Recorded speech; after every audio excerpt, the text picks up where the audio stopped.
આગામી 5 માર્ચથી લઈને 8 માર્ચ સુધીમાં જૂનાગઢમાં મહાશિવરાત્રિનું પર્વ જે યોજાવા જઈ રહ્યું છે, એમાં આપ જાણો છો એમ દર વર્ષે લાખોની સંખ્યામાં દેશ વિદેશથી લોકો આવતા હોય છે. એટલે આવનાર આ ભાવિકોને કોઈ પણ પ્રકારની તકલીફ ન પડે એના માટે સંબંધિત વિભાગો સાથે અમારી વિવિધ જે કમિટીઝ છે એ બનાવીને અમે મિટિંગો કરેલી છે.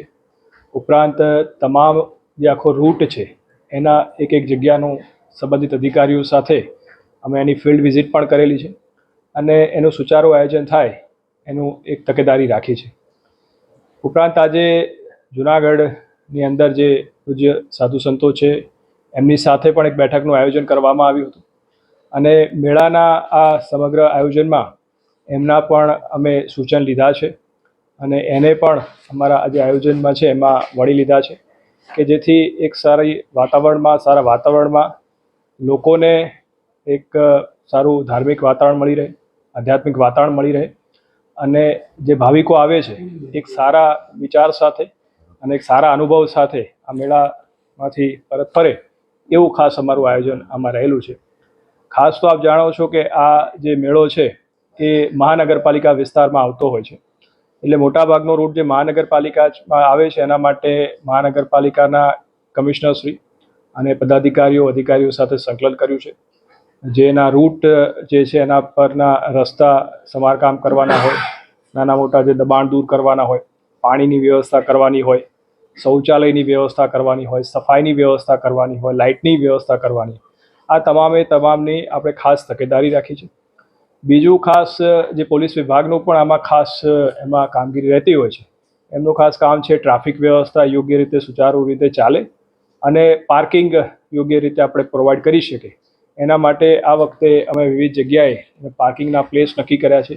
મોટાભાગના જે પણ પાર્કિંગ છે એ ફ્રી ઓફ કોસ્ટ આપણે આ વખતે કરાવેલા છે કે જેથી જે ભાવિકો આવે છે એમને કોઈ તકલીફ ન પડે.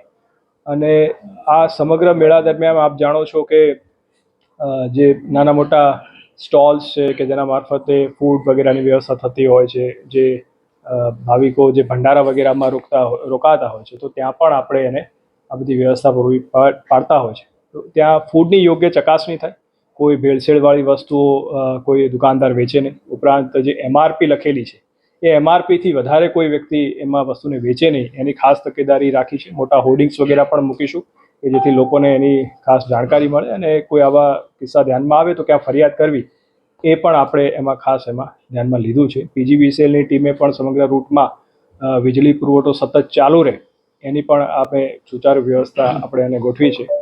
પાણીમાં આપ જુઓ તો અત્યારે આખા રૂટની અંદર લગભગ 60 જેટલી ટાંકીઓ અને દરેક ટાંકી લગભગ 5000 લીટરની એવી વ્યવસ્થા નીચે ગોઠવી છે. અને જે ગિરનાર જે પહાડ છે અને દાતાર પહાડ એની પર જે અત્યારે આપ જોઈએ તો અમે પાણી પુરવઠાની મદદથી ટાંકીઓ ત્યાં મુકાવેલી છે અને નજીકના જે કુંડ છે એના મારફતે પાણી ત્યાં અમે પ્રોવાઈડ કરશું. અને ઉપરાંત આગામી સમયમાં ટેટ્રાપેક, કારણ કે આપ જાણો છો કે અત્યારે નામદાર હાઈકોર્ટના આદેશ મુજબ અને વન અને પર્યાવરણ વિભાગના પરિપત્ર મુજબ જે સેન્ચ્યુરી એરિયાની સાથે સાથે ESZ જે વિસ્તાર છે એમાં પણ પ્લાસ્ટિક ઉપર પ્રતિબંધ મૂકેલો છે અને એટલે પ્લાસ્ટિક સિવાયની જે મટીરિયલ હોય એમાં પાણી પ્રોવાઈડ કરવાનો તંત્રનો અત્યારે પ્રયાસ રહ્યો છે.